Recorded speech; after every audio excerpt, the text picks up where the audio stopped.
Bien, entonces vamos a iniciar con el taller de hoy. Primero, ¿qué son las respuestas? ¿Qué es una respuesta? Yo considero que las respuestas pues vienen de dos maneras que no son excluyentes entre sí, sino más bien complementarias, ¿ok?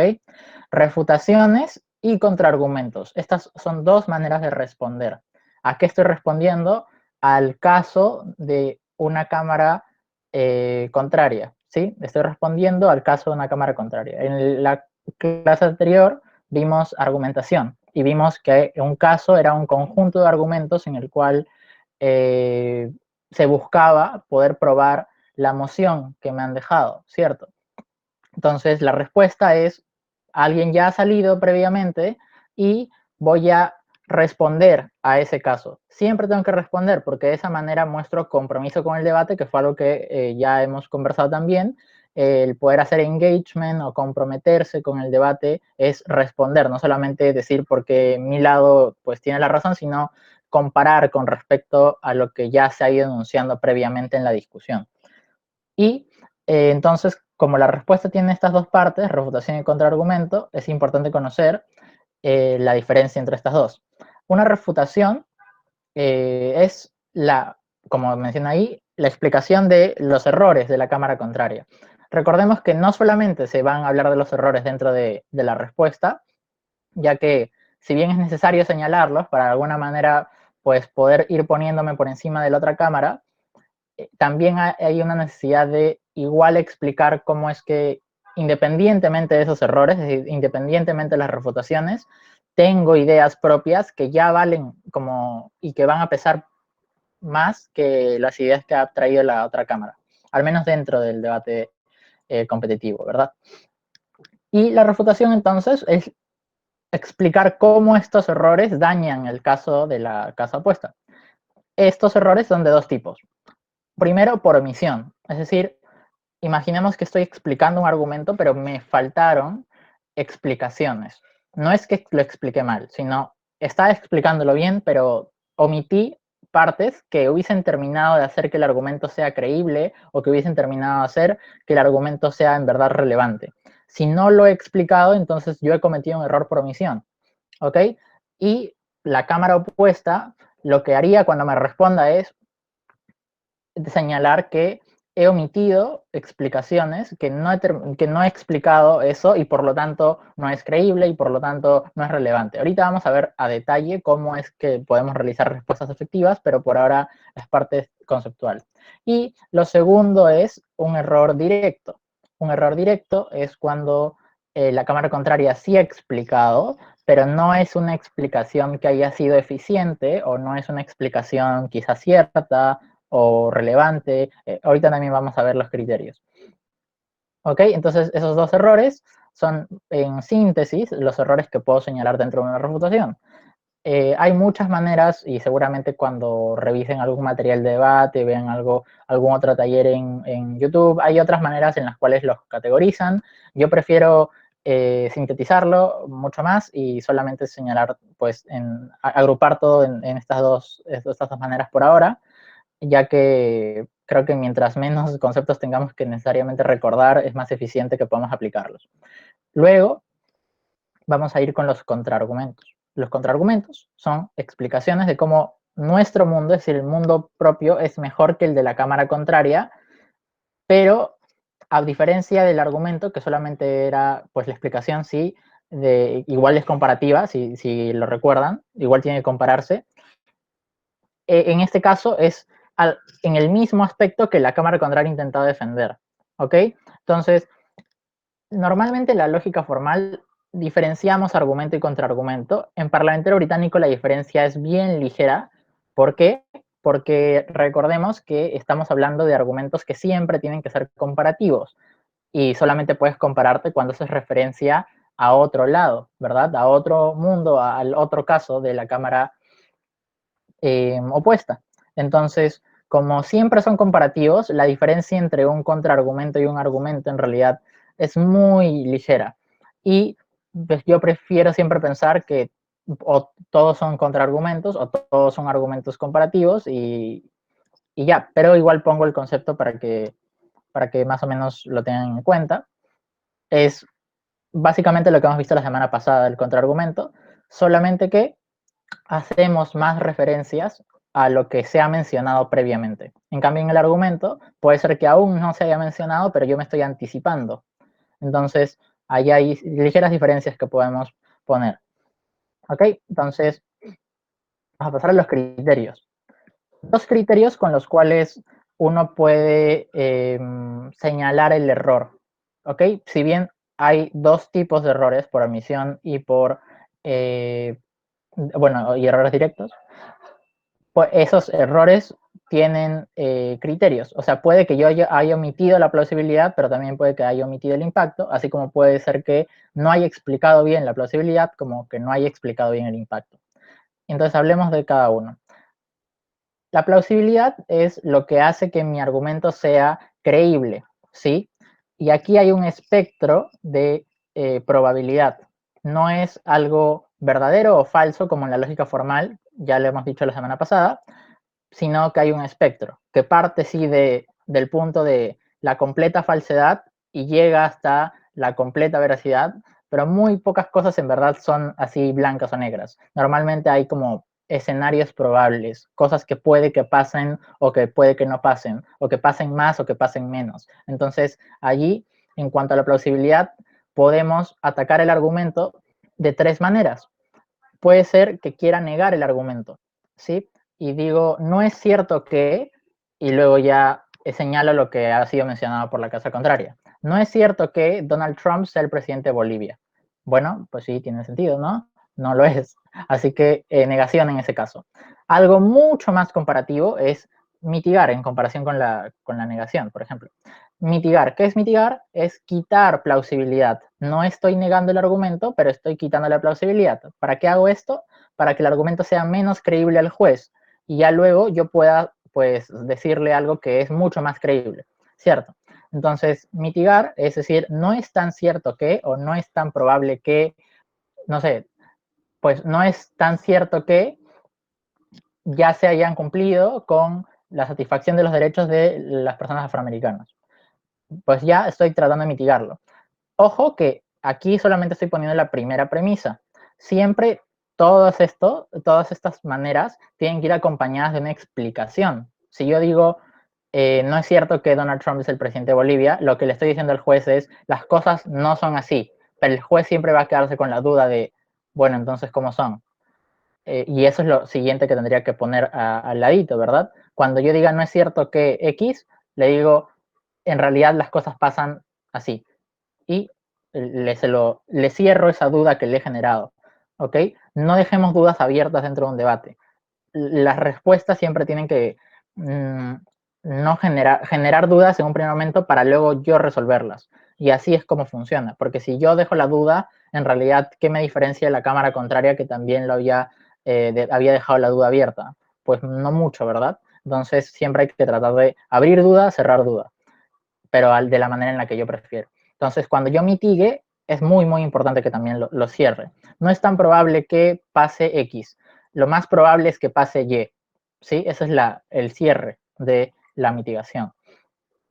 Y explico por qué es probable que pase Y.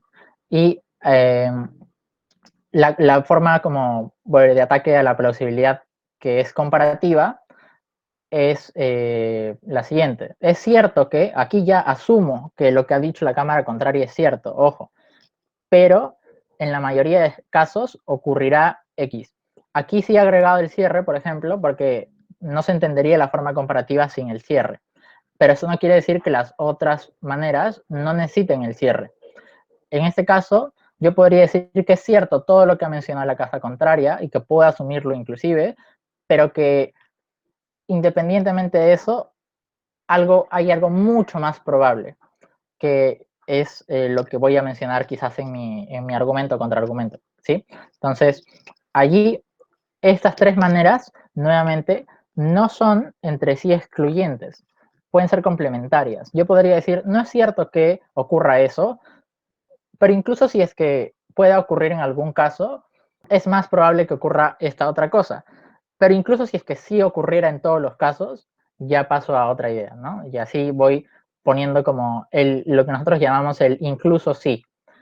Asumir que eso que está mencionando la casa contraria puede que sea verdad, pero como incluso aunque sea verdad, termino ganándole.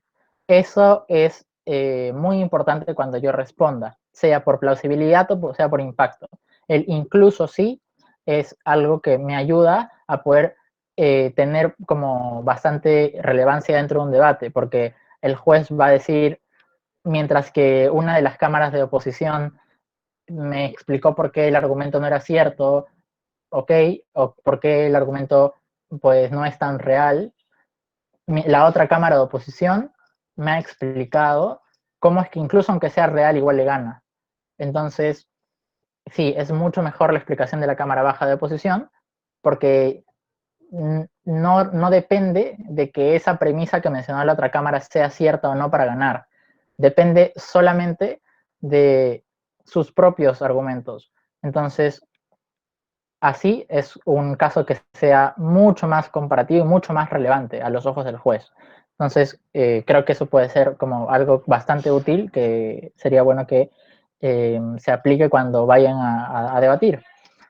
Y en un segundo lugar tenemos el impacto. El impacto es la relevancia del argumento.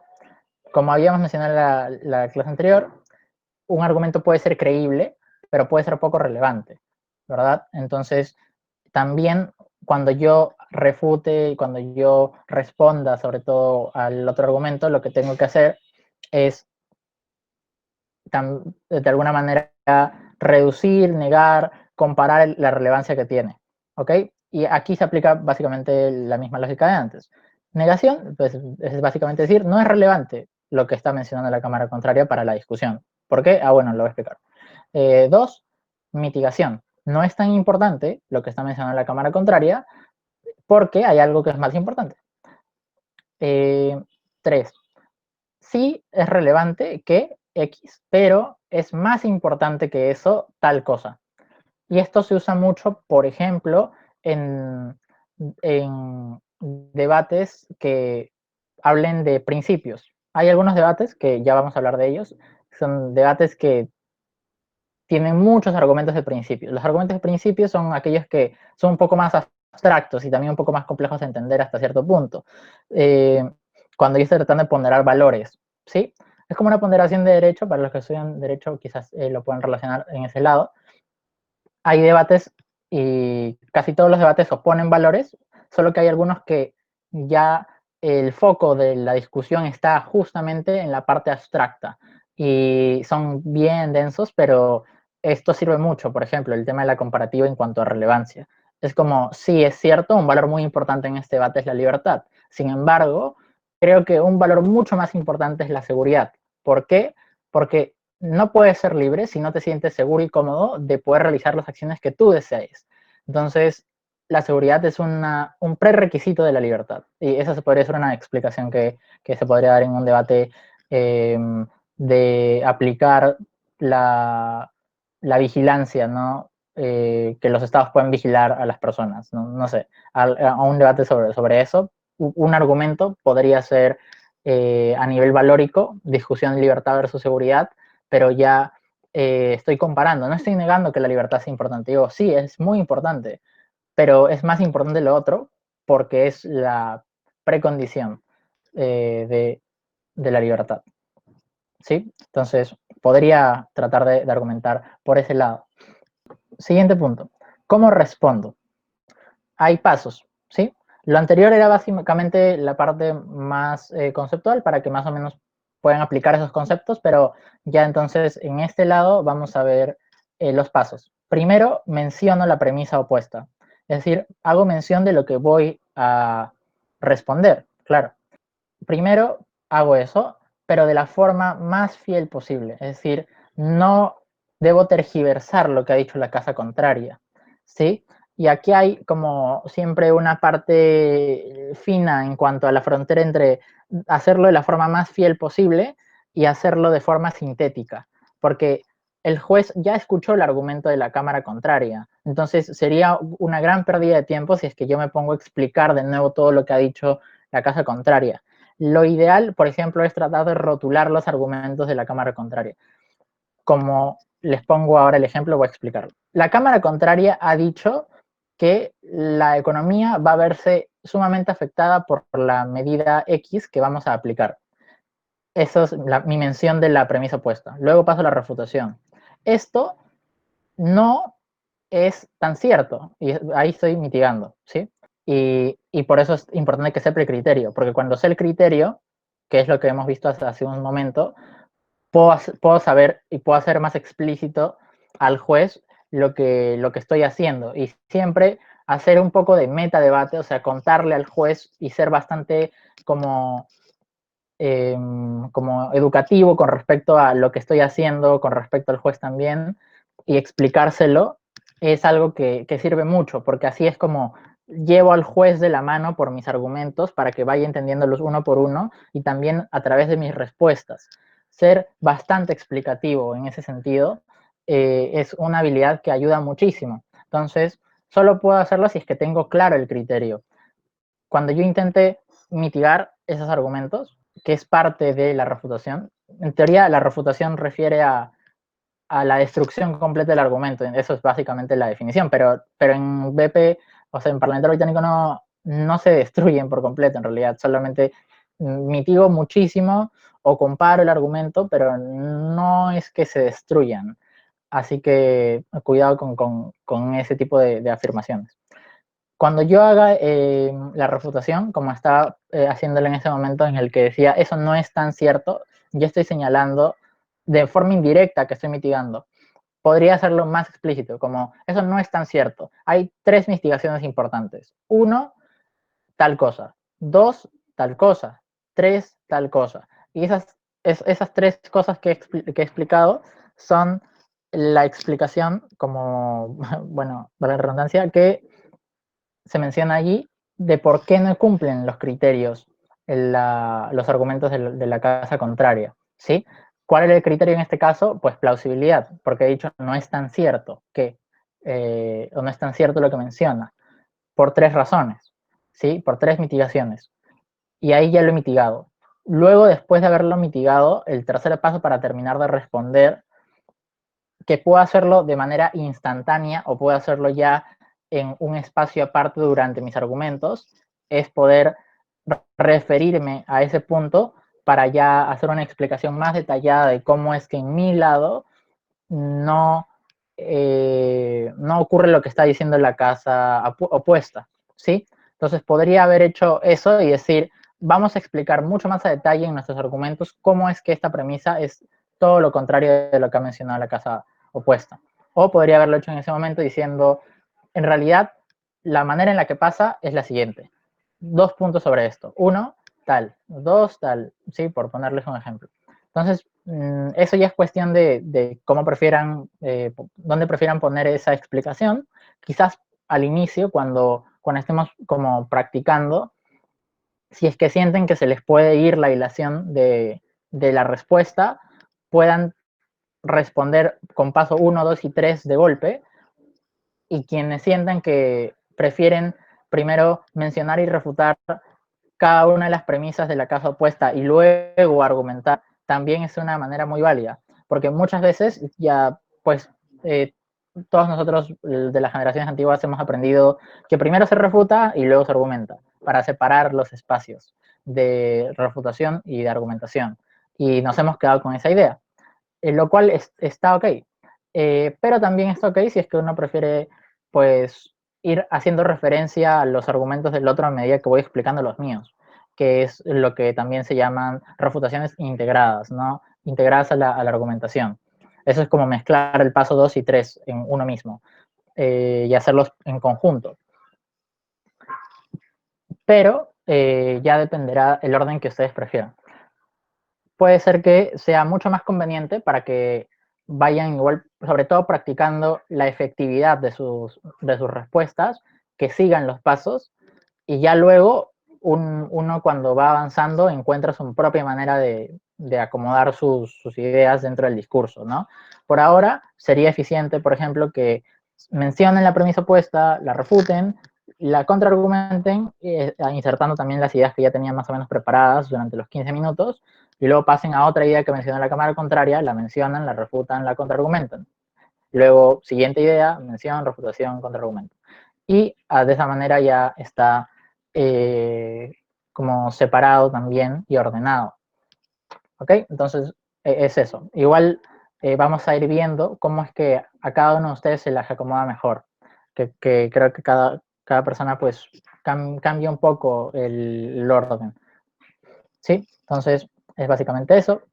En cuanto a la mención, recuerden que hay que tratar de sintetizar a través de los rótulos. Es una buena manera para poder hacer referencia a los argumentos de la casa contraria, pero también los propios. Por ejemplo, cuando yo refuerce a mi compañero o compañera en un debate, tengo que hacer mención de los argumentos que ya trajo para poder luego reforzarlos.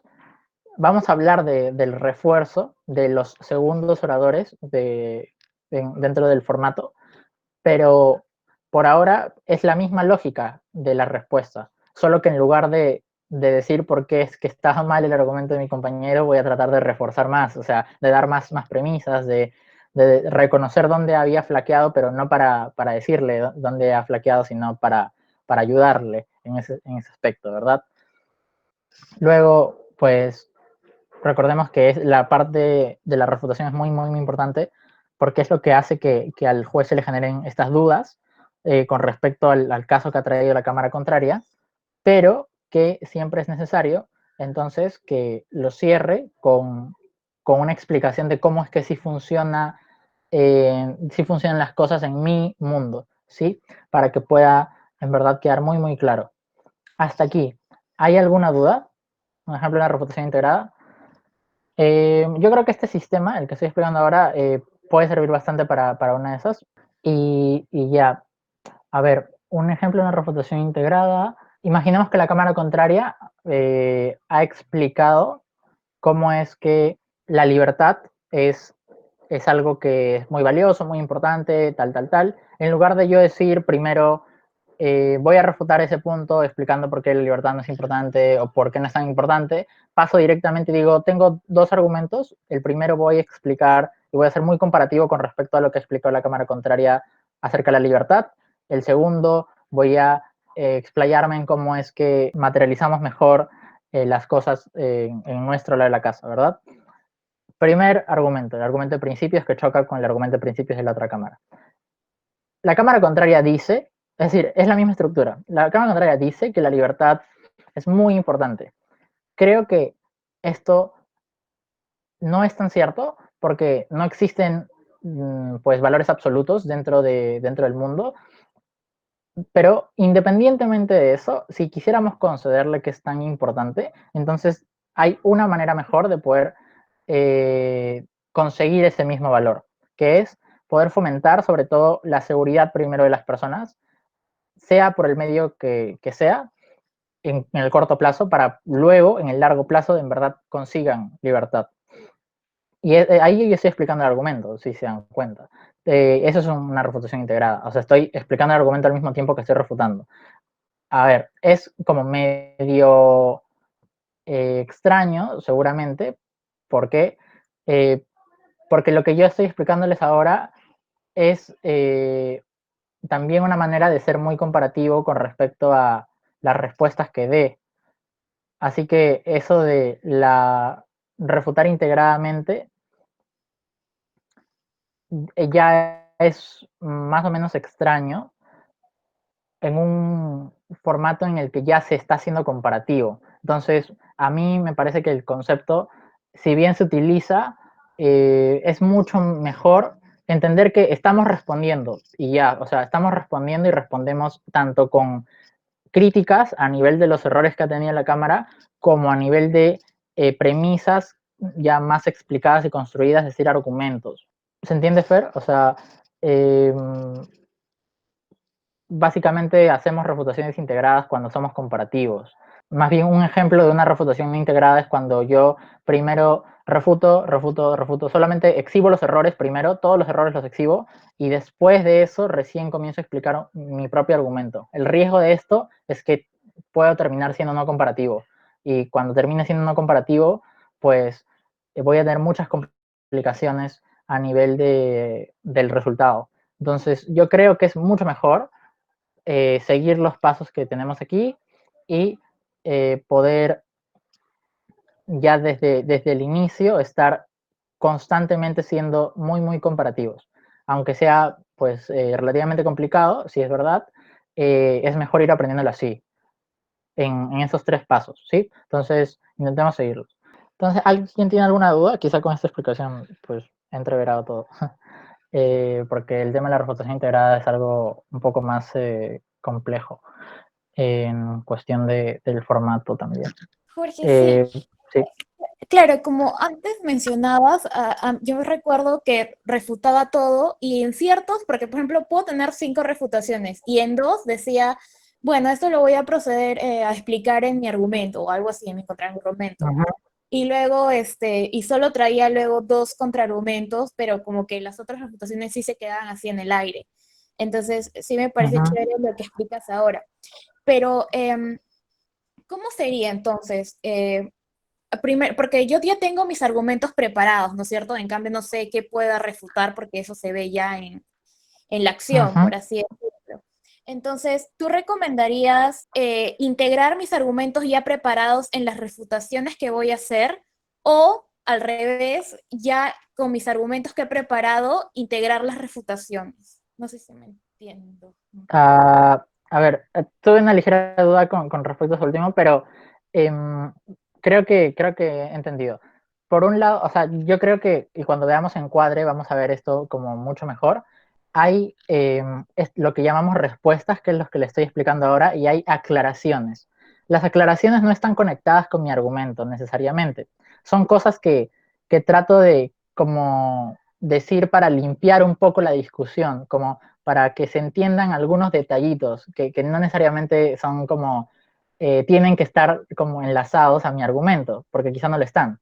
Eh, y estas aclaraciones que realice las hago sí, siempre al inicio del discurso. Digo, tengo un par de cosas que aclarar sobre el caso de la cámara contraria.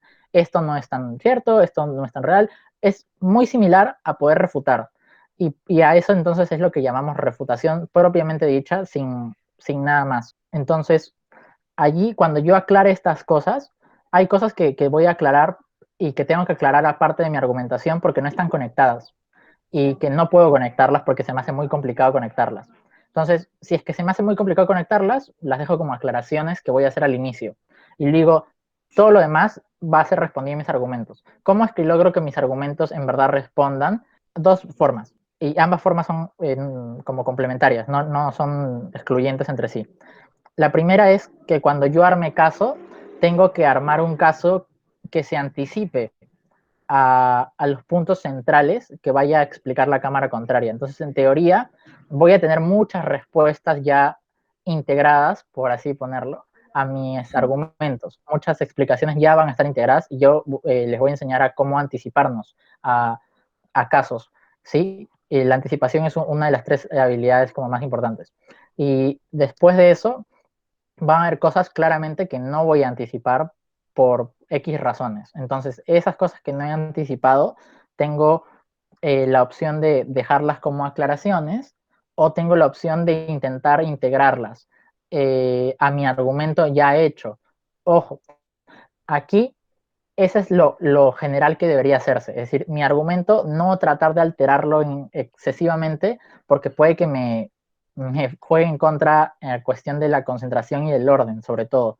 Si cambio mucho el argumento, mmm, se me va a hacer complicado manejarlo. Eso ya requiere como de mucho, no solo suerte, sino también estrategia, y es muy complicado en verdad poder hacerlo, ¿no? Como cambiar todo el argumento de la nada. Pero van a haber ocasiones en las que vamos a tener que hacerlo. ¿Por qué?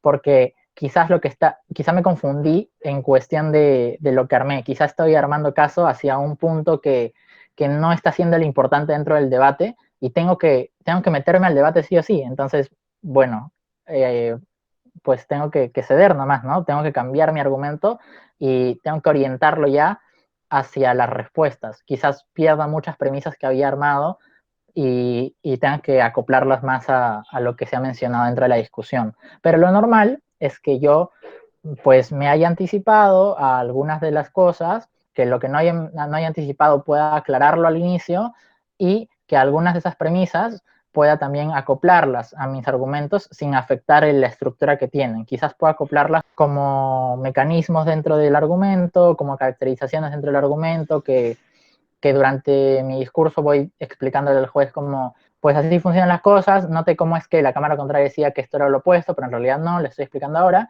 y así voy haciendo aclaraciones pequeñas mientras voy hablando, ¿verdad? Dentro del argumento ya. No sé si se entiende, o si es que entendí mal la pregunta. No, sí, justo eso me refería. Sí, ya está claro. Uh -huh. Gracias. Entonces, pues los demás entienden también más o menos a lo que me refiero. Fer, explícame como más o menos desde dónde te perdiste. Desde la idea de en cómo nosotros ingresamos como las refutaciones y en qué momento, porque decías como, lo Ah, puedo ok. ingresar tarde o luego lo puedo ingresar luego, es decir, como, Ajá. como al inicio o luego o el Uh -huh. intermedio. Bien, en debate nosotros usamos tres cosas: anticipación, control y adaptación. En estos tres momentos puedo ingresar y cambiar mi argumentación porque están ocurriendo cosas dentro del debate o porque pienso que van a ocurrir. Por ejemplo, cuando estoy armando durante los 15 minutos de preparación mi argumento, estoy pensando también y debo estar pensando en qué cosas probablemente me va a decir la casa contraria sobre mi discurso, ¿verdad? Cuando yo estoy armando la moción de esta Cámara apoya el nacionalismo, que va a ser un ejemplo constante porque, para que ya sigamos una sola línea, eh, yo estoy pensando en qué es lo más probable que me diga la casa contraria. Bueno, lo más probable es que me diga que el nacionalismo fomenta esto, que el nacionalismo es malo por esto, ya. ¿Cómo es que yo puedo anticiparme a eso? Ah, bueno, reforzando mi argumento a esas respuestas y ya haciendo mi argumento más sólido, por así ponerlo. Esto no es una refutación, esto es anticiparme a las refutaciones, ¿verdad? Entonces, ¿por qué? Porque de esta manera, como ya me he anticipado, no va a ser necesario que yo haga una refutación aparte sobre ese punto porque mi argumento ya lo va a hacer. Mi argumento ya está respondiendo directamente. Entonces, allí es como reforzar la parte, el paso 3, ¿verdad? El paso de la contraargumentación ya lo he reforzado, pero desde antes, porque he leído el debate, he predecido el futuro de alguna manera, ¿verdad? En base a distintos criterios que ya analizaremos con calma. Pero pues básicamente es pensar qué me va a decir. Y así me ahorro responder mucho. Ese es el número uno. Número dos, cuando ya me estén dando premisas que yo voy a tener que refutar y no las he anticipado. Exacto, sí, es como lo que menciona Roberto, es como un blindaje. Si no he logrado anticipar ni blindarme con respecto a esas premisas, lo que tengo que hacer es pues responderlas en ese momento, ¿verdad? Y cuando yo tengo que responderlas en ese momento, puedo intentar acoplarlas a mi argumentación o puedo intentar aclararlas al inicio de mi discurso, ¿sí? Imaginemos entonces que la Cámara Alta de la oposición ha explicado todo lo que yo había anticipado, pero saca un punto nuevo. No sé, un punto económico que no había anticipado porque dije, no sabía que este debate también podía hablarse de eso. Y tengo que responderle, ¿no? Tengo que responderle. Entonces podría intentar acoplarlo a mi argumento, pero si es un tema que no he anticipado para nada y se aleja de mi argumentación, puede que sea muy difícil, en verdad, mezclar los temas y que tenga que hacer una respuesta aparte. Entonces, allí al inicio de mi discurso, lo primero que haría es, tengo un par de aclaraciones. Sobre el punto económico que menciona la Cámara Contraria, creemos que no es tan relevante debido a que lo más importante en este debate es el parámetro social de la discusión. Si bien, pero incluso si es que fuera relevante, creo que ese punto eh, con ese punto pasa tal cosa, X, Y, Z. Podría ya explicar, comparar, tratar de hacer que igual nos robemos esa idea, ¿verdad? Como en un pequeño pequeño contraargumento al inicio de mi discurso.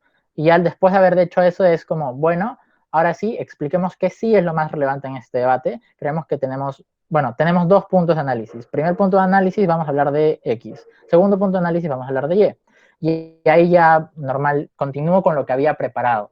Después de haberme quitado de encima, por así ponerlo, la idea que no me había anticipado, pero que sí o sí tengo que responder.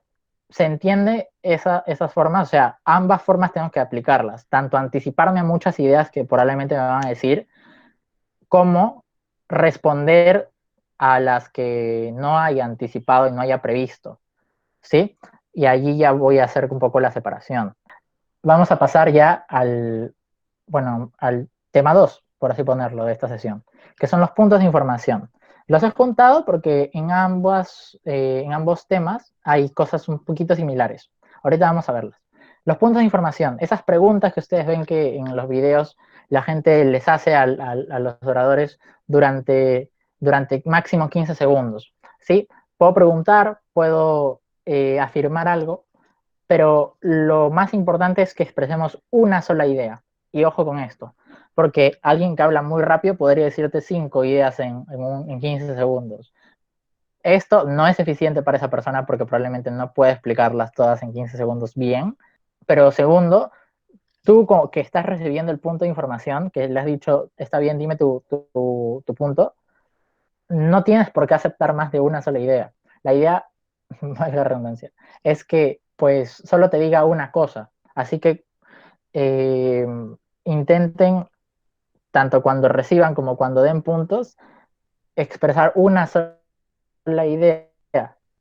No es tener otra oportunidad de dar tu discurso ni nada. Es poder hacer una pregunta, una aclaración, etcétera. Ahorita vamos a ver las funciones, pero intenten que sea una sola idea y con eso hago mucho énfasis, porque hay que los puntos de información son una parte estratégica muy importante que el formato nos da para poder intervenir, ¿sí?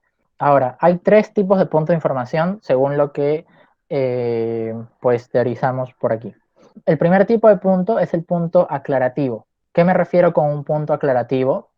Un punto aclarativo es, pues, quizás un detalle que está tergiversándose dentro de la discusión y que es muy importante aclararlo en ese momento preciso. Por ejemplo, si yo soy baja de oposición, alta de gobierno está explicando algo, pero no es urgente aclararlo porque yo puedo aclararlo en mi discurso cuando yo salga a hablar, no hago el punto aclarativo porque sería una pérdida de tiempo un poco aclarárselo en ese momento en concreto. A veces la desesperación, el apuro nos hace pues pedir el punto, aclarar algo que pudimos haber utilizado para decir algo más. Entonces tengamos mucho cuidado, ¿sí? Se hace alguien que habla antes que tú, pero no siempre, solamente en los casos en los que sea necesario aclarar algo. Y la estructura con la que se hace es, no es cierto que X, sino lo que pasa es Y, ¿sí? No solamente nos centremos, porque es muy recurrente también que solamente salgamos y nos paremos y digamos, no es cierto eso que está diciendo la cámara contraria, estimado panel, no les crea. Y el juez lo que va a decir es, pero ¿por qué no es cierto? O sea, ¿cómo es entonces? No entiendo, le generas dudas. Y por eso es que lo pongo junto al taller de respuestas, porque parten de la misma premisa. En ambos casos intento mover las dudas dentro del debate. ¿Por qué? Porque gana el debate el equipo al que se le crea más. Entonces, yo logro mover las dudas del debate y ponerle dudas a la cámara contraria, pero yo no puedo dejar dudas en el debate como tal, sino tengo que resolverlas siempre.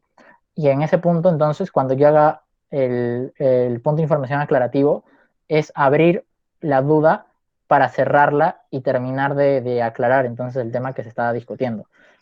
Un caso en el que sí sea muy importante, por ejemplo, realizar la aclaración, es cuando en las cámaras altas, es decir, notas que alto gobierno dice algo que no es tan, o sea, no es tan preciso y es difícil luego que en tu discurso puedas resolverlo porque la cámara alta de la oposición, es decir, tu cámara alta, también está siguiéndole el juego en ese aspecto. Entonces dices, pucha, si siguen así, todas las cámaras altas van a creer en esto y ya va a ser difícil que yo pueda, pues, negar todo lo que han dicho ambas cámaras, porque yo no puedo negar así como así lo que dice mi cámara alta. Se supone que somos una misma línea de pensamiento, ¿no? Como somos oposición, somos gobierno. Entonces, no puedo negarla, no puedo negar lo que dice. Tengo que tratar de siempre mantener el mismo hilo, si bien con argumentos que sean mejores, pero seguir el mismo hilo, ¿no?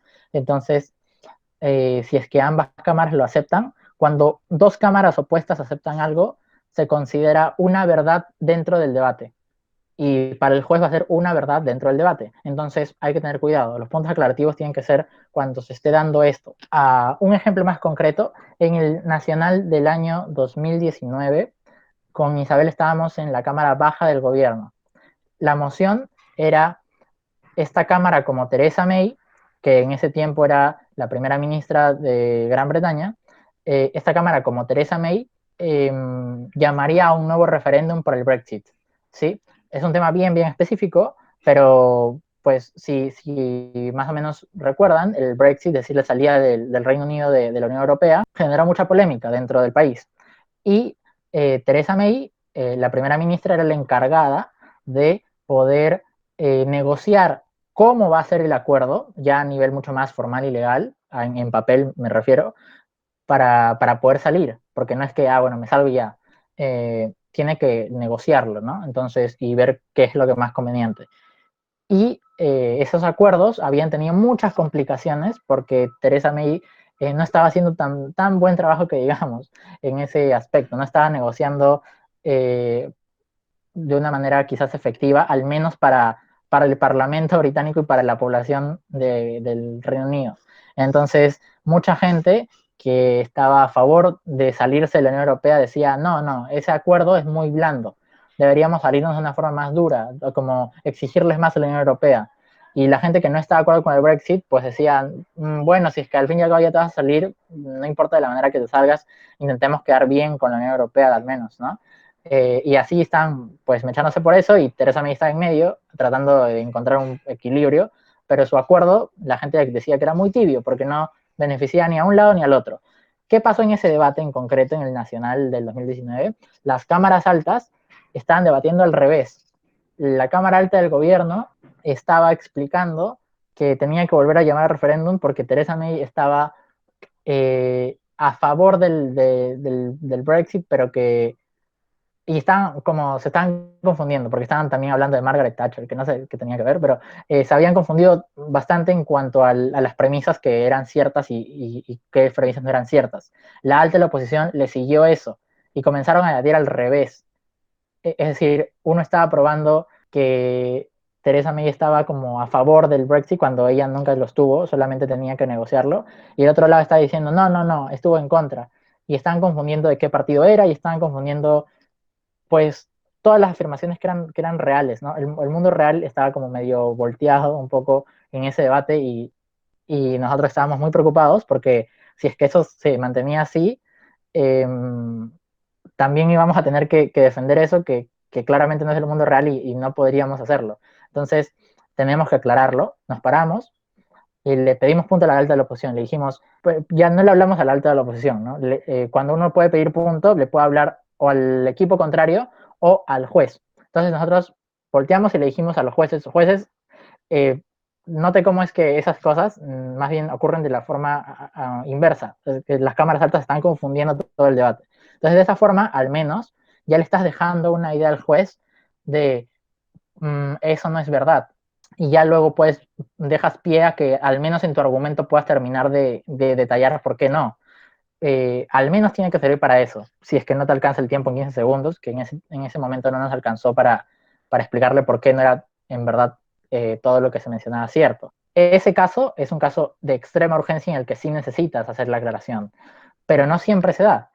A ver, otro escenario en el que puedo hacer la aclaración es cuando tú eres, por ejemplo, primera de gobierno o primera de oposición y las cámaras bajas están haciendo lo mismo, cambiando todo el debate de una forma como injusta. Entonces uno se para y trata de aclarar, ¿no? Pero yo no he dicho eso, pero no ha pasado de esta forma porque tal. sirve para más o menos equilibrar un poco la discusión cuando hay premisas que se están creyendo cuando son claramente quizás falsas o claramente alteradas, ¿no? Cuando han alterado la manera en la cual tú has explicado algo y, y quieres en verdad recordarle al juez porque sientes que en verdad pueden creerle. Y más o menos así es como se usa el punto aclarativo. ¿Se entiende este primer punto de información que podemos hacer? Siguiente. Me preocupa mucho que esta parte, o sea, que esta parte de los puntos de información se entiende desde ahora, porque luego ya es más difícil acostumbrarse a ver los puntos de información de una forma bien estratégica. No, o sea, van a notar que incluso en debatientes muy experimentados, el uso de los puntos de información no es el más estratégico. Y esto es algo que sí me importa mucho que al menos dentro del círculo de, de San Marcos practiquemos. O sea, con puntos de información, créanme, hay personas que han ganado debates con, o sea, no solo con los puntos, sino dijeron toda su argumentación, pero con un punto cambiaron todo el rumbo del debate. Y, y ya vamos a ver ejemplos de eso. Pero vamos al segundo caso. Los puntos de información constructivos. Estos son mis favoritos, ya por un gusto personal, no porque estratégicamente sean los mejores ni nada. Estos son mis favoritos. ¿Por qué? Porque sirve para más o menos hacer que la cámara contraria conceda premisas. Es decir, como les he mencionado, cuando dos cámaras aceptan una premisa, se vuelve o tiende a ser una verdad dentro del debate. No es que no pueda ser cuestionada, pero es mucho más difícil hacerlo. Si es que ambas cámaras, por ejemplo, están a favor de que las personas tengan mejor calidad de vida, pues les pongo un ejemplo bien intuitivo, ¿no? Claramente las personas estamos a favor de que todos tengamos buena calidad de vida.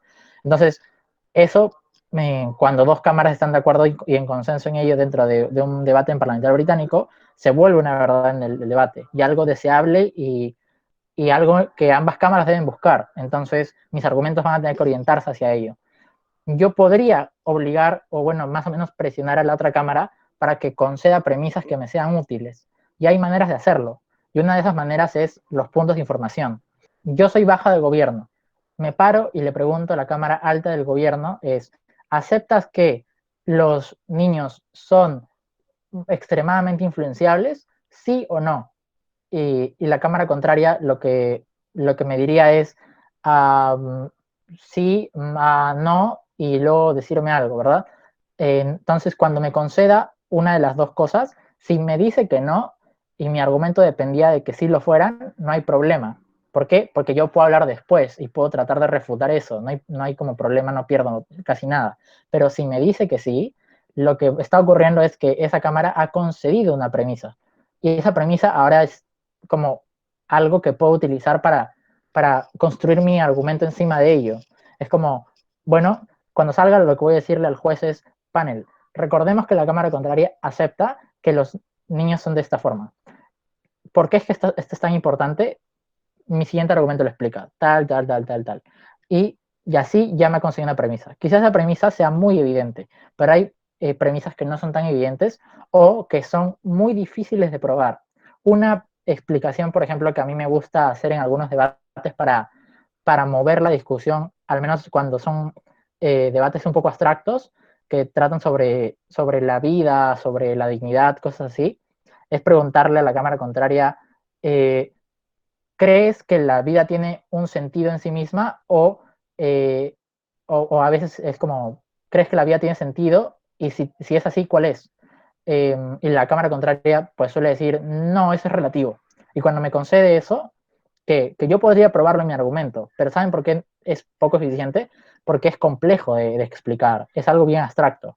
Entonces, yo perdería bastante tiempo tratando de explicar eso cuando puedo ya ayudarme haciendo que la cámara contraria me conceda esa premisa de que es relativo. Ya no tengo que explicar que es relativo. Y ya entonces puedo pasar a, como ya hemos consensuado en que esto es relativo, entendemos que la vida no tiene valor en sí mismo. ¿Qué le da valor a la vida? Podría decir mil cosas. Puedo decir, la dignidad es lo que le da valor a la vida. ¿Cómo nuestra cámara tiene mayor como respeto hacia la dignidad? De esta forma, tal. Y ya me aproveché de la permanencia que me ha concedido. ¿Sí? Entonces yo podría construir mi argumento, por eso se llama punto constructivo, a través de las premisas que me suelte la cámara contraria. Es difícil hacer estas preguntas porque puede que uno exhiba mucho hacer bien la pregunta, puede que ya esté exhibiendo eso y ya ha pasado. Por ejemplo, a Isabel y a mí nos ha pasado dentro del torneo del TODI del año pasado, en la semifinal, me paré y le pregunté algo sobre China a la cámara contraria y mi cámara alta nos robó el argumento y nos quedamos sin extensión y no pasamos a la final. Así que es un poco también, hay que ser un poco cuidadosos con este tipo de puntos. Otra manera de preguntar es tratar de darle una pregunta que sea dicotómica. ¿A eso qué se refiere? Es como, entre A o B, ¿qué prefieres? A la cámara contraria. No solamente la cámara contraria se va a quedar como medio en shock porque le estás preguntando algo que es de A o B y en ese momento mientras das su discurso no es como que sea tan sencillo responderle como no tiene por qué ser A o B, no todos sacan esa respuesta de forma intuitiva. Sería bueno, ¿no? Que uno responda de esa forma para ya que ser invulnerable a los puntos constructivos. Pero lo normal es que alguien te diga, no, es que eso no importa.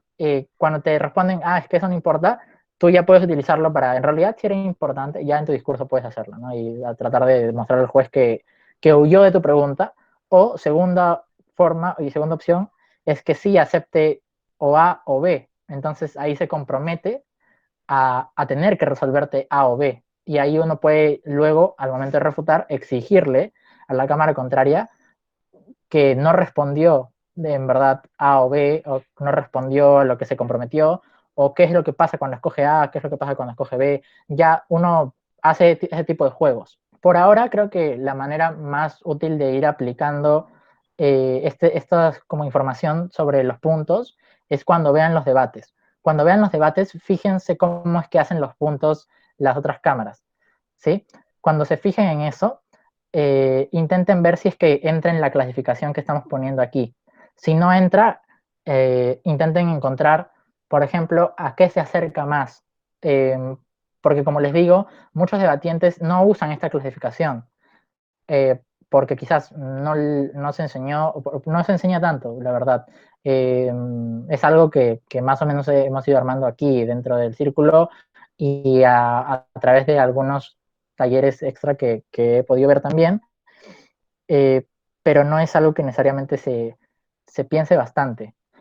Mucha gente lo hace por intuición, el tema de los puntos de información, cuando yo creo que son muy importantes a nivel estratégico. El tercer punto, si es que no se entendió el constructivo, me interrumpen normal, ¿sí? Voy a ir explicando igual el comparativo. El punto comparativo es uno que ayuda bastante y que ha sustituido a uno que se llama punto de información destructivo.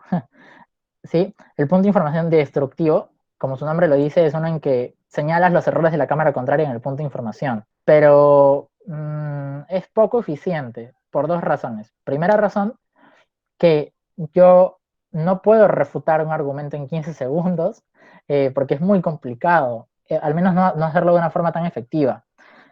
Puedo mitigarlo en alguna instancia, pero destruirlo así por completo no existe. Ya habíamos hablado de por qué no se destruyen los argumentos, sino cómo es que se mitigan y se comparan. Y segunda razón es que si yo hago eso, incluso aunque lo haga bien, la cámara contraria sigue teniendo su discurso. Entonces lo que va a hacer es reconstruir su argumento instantáneamente. En cambio, el punto comparativo no solamente intenta destruir, entre comillas, me faltaron las comillas ahí, pero es destruir, entre comillas, el punto relevante de la cámara contraria, sino revivir mi caso, o sea, revivir lo que he dicho antes. Muy importante, sobre todo para la cámara alta del gobierno. La cámara alta del gobierno no puede hablar después de sus dos discursos y tiene 3 equipos más que están tratando de ganarle. Entonces, yo en el extensionista de la oposición o en el látigo de la oposición, como soy de primer gobierno, trato de pararme y decirle un punto comparativo. Y digo, independientemente que, o al margen de que lo que estés mencionando no es tan importante, nosotros ya hemos demostrado que lo más importante es el punto económico, no sé, pongo un ejemplo. El punto tal, allí estás diciéndole al otro equipo que, o sea, no solo estás mitigando lo que está mencionando, sino que estás comparando tu propio punto, reviviéndolo, volviéndolo a poner al ojo del juez dentro del debate para que recuerde que tú ya habías explicado algo muy, muy importante que se pone por encima de la explicación que están dando en ese momento, ¿sí? Entonces, de esa manera, vuelves y es como regresas la atención del juez hacia tu cámara. ¿Por qué eso es tan importante? Porque esto, el formato se basa en que no necesariamente tienes que ganar todos los debates. O sea, los torneos no se centran en ganar todos los debates, se centran en ganar el debate de la final como máximo. Pero con quedar segundo en todas las demás rondas es suficiente. ¿Y cómo yo me aseguro de quedar segundo siendo un equipo que fue muy relevante dentro de la discusión? ¿Cómo hago eso? De muchas formas, pero una de las maneras más relevantes también es los puntos de información comparativos. Yo al recordarle al juez que mi punto está por encima del de esa cámara, estoy volviendo a poner en sus ojos y todo lo que ya había explicado antes. Va a tener que necesariamente revisar sus notas de vuelta y decir, es verdad, me ha explicado esto. Claro, hay un riesgo, que es que no hayas explicado eso, pero la idea es que sí lo hayas hecho, entonces el juez va a tener con qué comparar. Pero incluso si es que no lo has explicado, hay maneras también de poder como introducir algo nuevo. En lugar de decir al margen de, bueno, esa parte sí, al margen de que lo que está mencionando no es tan cierto, panel, esto pasa de esta manera. Ya no es, ya hemos demostrado que, sino esto pasa de esta manera y es más importante que. Entonces, estoy agregando nuevo contenido en el punto de información que se compare mucho mejor con lo que está mencionando. Esto no es tan efectivo como que ya lo hayas explicado en tu argumento, porque como ya he explicado, no puedes explicar algo en solo 15 segundos. Puedes hacer aclaraciones de este tipo, como volver a comparar, tratar de conceder premisas, tratar de dejar un punto no tan claro, pues mucho más preciso, etcétera, pero al menos puede ayudar en algún momento de desesperación en el que sí o sí necesitamos bajarnos a ese punto y compararlo con algo más, ¿no? En un momento ya así desesperado, vale, hay que hacer eso. Lo ideal es que podamos comparar con nuestros propios argumentos, con lo más fuerte que tengamos, sobre todo. Y los puntos de información tienen que tratar de ir al cuello, o sea, tienen que tratar de reconocer cuál es el punto más relevante, qué es lo que sí o sí tengo que responder de esa cámara o me va a ganar. Entonces, tengamos bastante ojo con ese tipo de cosas, ¿vale? Entonces, con respecto a los puntos de información, ¿queda todo claro? Pues no explicaciones como tal propiamente dichas, sino quizás un elemento que puedas comparar. Por ejemplo, que eh, imaginemos que en el debate del apoyar el nacionalismo fui primera de gobierno, ¿ok? Baja de oposición está explicando cómo no apoyar el nacionalismo porque existen mejores métodos de generar cohesión identitaria. Lo que yo tengo que hacer y pararme, si es que no anticipé bien estos argumentos y ya no lo he explicado, es independientemente, como me paro, me acepto el punto y le digo al juez, panel, independientemente que la cohesión identitaria también existe en nuestro lado de la cámara, no se olvide que los mecanismos que importan más son tal y tal. Ahí le estoy metiendo dos mecanismos que probablemente no había explicado en mi argumentación. Pero le estoy diciendo que esos dos mecanismos son importantes. Y indirectamente ya va a notar el juez que la cámara baja de oposición no los tiene, así que probablemente reduzca su capacidad de explicativa. Y ahí en ese sentido, entonces, he metido una explicación de cómo es que eh, les está faltando muchas cosas y cómo es que en verdad estoy mitigando, etcétera. Un montón de cosas he hecho en ese punto, si es que no lo notan. Uno, lo que he hecho es explicarle al juez cómo es que esa cohesión identitaria no es un beneficio exclusivo de la Cámara de la Oposición. La primera explicación que metí. Segunda explicación que metí, que los mecanismos que más importan dentro del debate son otros, que probablemente pueda o no yo haber como explicado, pero quizás no me importa tanto yo haberlos explicado porque ya no puedo hacerlo más, sino que la cámara contraria no los tenga. Y como el juez va a focalizar su atención en esas cosas, la casa baja de oposición no va a poder terminar de explicarlo porque sí, o sea, va a tener que responder a una de las dos cosas o entreverarse bastante con su info. Ya si son bastante cracks, van a responder ambas cosas que les he mencionado y ya F, pues, ¿no? Se intentó. Las risas nos faltaron y ya al menos morimos de pie. Pero así puedes meter explicaciones, o sea, no son explicaciones densas. No puedes hacer eso porque son 15 segundos, pero al menos puedes generar ese tipo de cosas dentro del debate, ¿no? Generar ese tipo de dudas y de alguna manera u otra volver a ser relevantes, ¿no? Que vuelvan a prestar atención al caso que has traído. Ok, entonces vamos al último punto. Solo algunas recomendaciones que ya pues son eso, o sea, son recomendaciones y hay que siempre tomarlas con cuidado. O sea, siempre que hayan recomendaciones o siempre que igual vean, escuchen o consulten algún tipo de material, seamos muy críticos con el material que consultamos, ¿no? O sea, tanto lo que yo les dicte, lo que Tato les dicte, lo que lean por allí, los videos que vean. Porque hay muchas maneras de explicar una misma cosa y hay maneras que se acoplan mejor a nuestra forma de debatir. Y yo creo mucho en que cada persona tiene su manera de debatir. Lo que les explico aquí es básicamente guías generales basadas en lo que he visto que tanto a mí como a más personas, pues también dentro del círculo, como les ha funcionado, eh, y claramente son perfectibles. Entonces, estas partes de recomendaciones sí son justamente más orientadas a ya algo menos conceptual y más quizás subjetivo. ¿Cómo qué? ¿Cuándo recibir un punto de información? Bueno, hay algunos espacios dentro del discurso en el cual es preciso y recomendable poder recibirlos, según lo que busquemos. ¿Cuándo recibir un punto? Primer momento. Hay personas que les resulta bastante cómodo recibir un punto de información ni bien han terminado de aclarar cosas dentro del debate.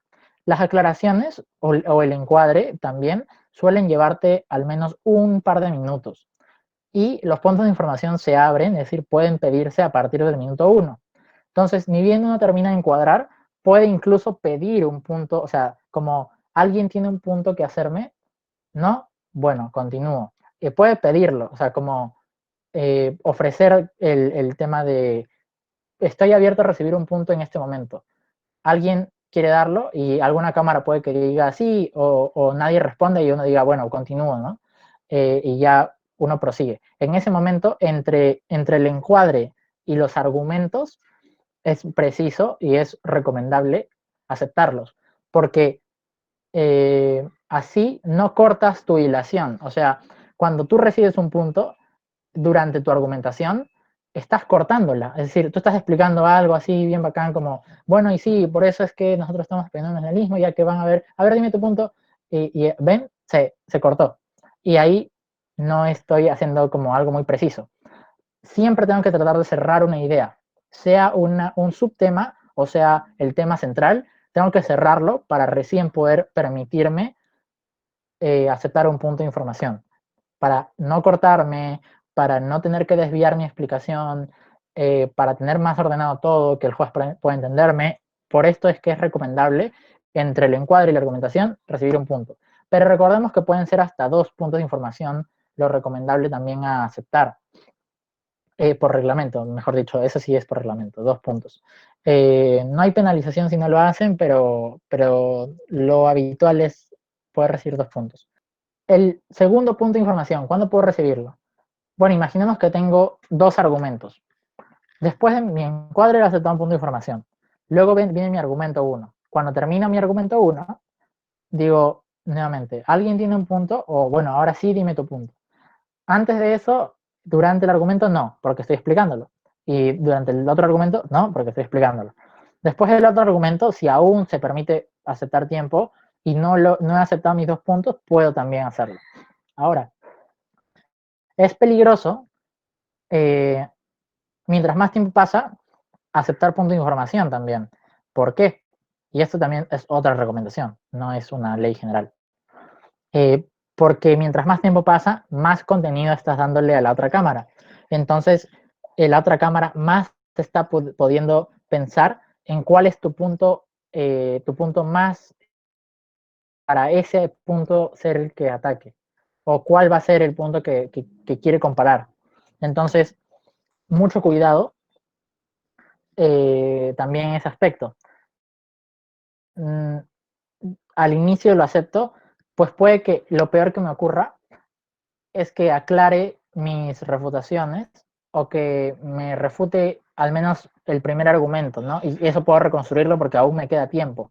Pero si es después, me va a quedar menos tiempo para poder hacerlo. Entonces, mucho cuidado ahí en el momento en que lo reciben. Luego, cómo pedir el punto de información. Y eso es muy, muy importante también por dos razones. Tanto a nivel de estratégico como a nivel de buena fe. A nivel estratégico, ¿cómo pedir el punto? Lo más estratégico es pedirlo antes cuando debatimos presencialmente, claro, pues en silencio, solamente pararse y extender la mano, porque ahí te pueden ver. Ahora, claro, debatimos virtualmente, no nos pueden ver. Uno lo escribe en el chat. Uno lo que, cuando está debatiendo, uno va al chat y pone POI, porque, bueno, está como en inglés, ¿no? Point of Information. Y suele poner como POI, POI AG, o sea, eso quiere decir punto de información alta de gobierno, o POI BG, baja de gobierno. Así igualito, AO, alta de oposición, BO, baja de oposición. Y ahí quien está debatiendo se pone que está viendo el chat, entonces va a aparecer el punto.